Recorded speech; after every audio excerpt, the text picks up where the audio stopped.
Thank you, Yinka, for joining us on TVC Breakfast. Great to be here. Now, for as long as I can remember, you've been doing this, the business. You've been involved in the business of graphic design. Yeah. What has changed, or what has evolved? It didn't used to be the way it is now.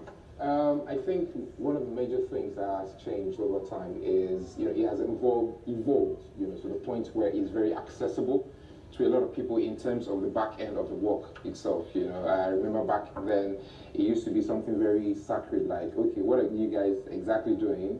Spending so much time on system, and also the kind of applications and systems available right now is very flexible. So a lot has really changed. That has made it very user friendly, and a lot of people can have access to even become graphic designers. And another thing now is, what will then determine a properly communicated concept for you when you want to start a concept for someone? Someone meets you to, bring to life a concept. What will be those things you consider or bring together to make that concept come to life? Okay, yeah, I think one of the things that a good graphic designer must consider is, who do you want to talk to?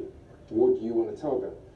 So you come to a state of empathy, whereby you are able to empathize for the brand market, or what your client wants to speak to. And also, once you put that into consideration, like, oh, my brand is focused, or my product is focused on women, then you can begin to do a lot of breakdown. But then we've had situations where people see a particular concept and are like, no, this wasn't properly communicated.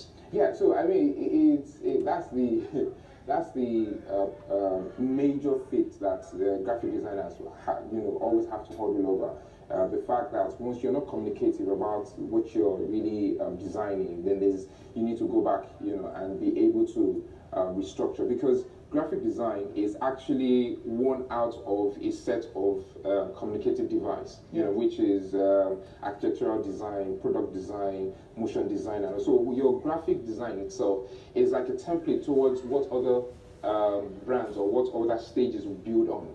So if you do a graphic design of the logo and things like that, this is apparently what the architectural person will follow suit in terms of brand direction and all that. Same thing for the motion guy and the spatial guy and things like that. So it's very important that you hit the nail to be able to be effective. All right, you were one of those who you were part of those rather who did the rebranding for TVC. Now, how long did it take to achieve what became the end product? Okay, wow. It was about, for TVC News, majorly, was about 3 months.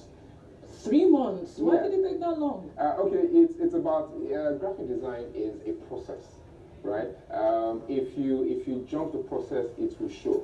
Right, so it's about going back and forth with your client to make sure you're representing the brand appropriately, and also to be able to ensure that it's very experimentative, at a point in time. When you mentioned something that if you jump a particular process, it will show. How do you mean?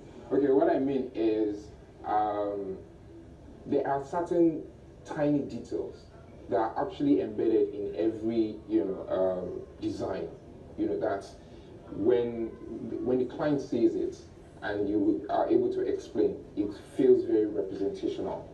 So those are the things that if you jump through it, you have to be intentional, because the intent of the client is what is being brought to you, and then you make the effect to the people. So I need to talk about why I'm placing this name, why I'm placing this color here. Intentional. That's the word. Yinka, thank you for your time on TVC. Absolutely great to be here. But let's remind you that we are streaming live on YouTube, and you can connect with us on Twitter. Okay, I saw before I come out. Yeah. TVC Breakfast. Oh, you don't want to come on? As more results. the headlines.